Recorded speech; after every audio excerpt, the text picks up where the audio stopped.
On the ballroom, first of which will probably be several questions about this today, I imagine. Is it a big story? It seems that way.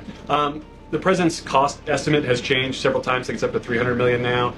Given the nature of all this, will the White House commit to releasing all of the donors and how much they're spending and how much of his own money the president is putting on the line to this? We have released the full list of donors thus far. Perhaps there will be more people who want to generously contribute to this project. And the president, yes, has committed his own resources. And when he releases that information, which I'm very confident he will, you will all see that. We'll see a dollar figure from the president? Yes, he will. And I would also just add the president has been incredibly transparent. I would reject any notion otherwise when it comes to this ballroom project. It's something he personally has obviously taken an interest into and has talked with all of you in this room many times about. You have seen the model in the Oval Office. Last night he showed that for you. But when this plan was presented and when these renderings, as soon as they were complete, the president directed me to come out here and to share them with all of you. I did an entire opening remarks about what this ballroom project was going to look like. With any construction project, there are changes over time as you assess what the project is going to look like, and we'll continue to keep you apprised of all of those changes, but just trust the process. This is going to be a magnificent addition to the White House for many years to come, and it's not costing the taxpayers anything. The president is privately funding this ballroom addition to the White House grounds. Jennifer. To follow up on that, one thing that's not in the president's model is the East Wing bunker, the president's emergency operations center. Can you say if his update, that $300 million, does that include the cost for upgrading that bunker? Look, like any security enhancements that are made on the White House grounds, those will be made and maintained by United States Secret Service. As for the cost of the ballroom and the construction itself, all of that is going to be, like I've said, privately funded and paid for by the president himself and many generous patriots who have stepped up.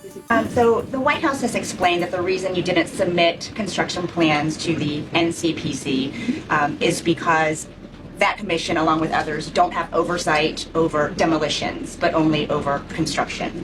And so far, you haven't built anything. So can you help us understand, can the president tear down anything he wants without oversight? Could he demolish this building or, say, the Jefferson Memorial? So it's not the president who came up with that legal opinion himself. That's a legal opinion that's been held by the NCPC for many years. It's written, so we can get you that background and that research if you wish to include it in your reporting, because it is very important. They have ruled consistently, their general counsel has said, when it comes to phase one of this project, the tearing down of the current East Wing structure, a submission is not required legally for that. Only for vertical construction will a submission be required, and that's a legal opinion from them, and we are following that legal opinion. And again, I would just add, can any president do such a thing to the White House grounds? There have been many presidents in the past who have made their mark on this beautiful White House complex. This briefing room, as you all know, was not once a briefing room. It was a swimming pool. There have been presidents who have completely torn down the executive mansion. If you look at what President Truman did, some of the photos of the construction project that took place in those years, I think sitting here today, we're all grateful for those efforts and the modifications that happened at that time. And again, in due time, the East Wing is going to be more beautiful and modern than ever before. And in addition, there will be a big, beautiful ballroom that can hold big parties and state visits for generations to come. So it sounds like the answer is yes, he can tear down whatever he wants. And then secondly, I mean... That's not what we're saying. That's a legal opinion that's been held for many years. No, it's something that presidents have done for years and years. In fact, I have some photos here. Thank you, Pat, to show you the construction that's taken place on the White House grounds. This is the construction of the West Wing in 1902.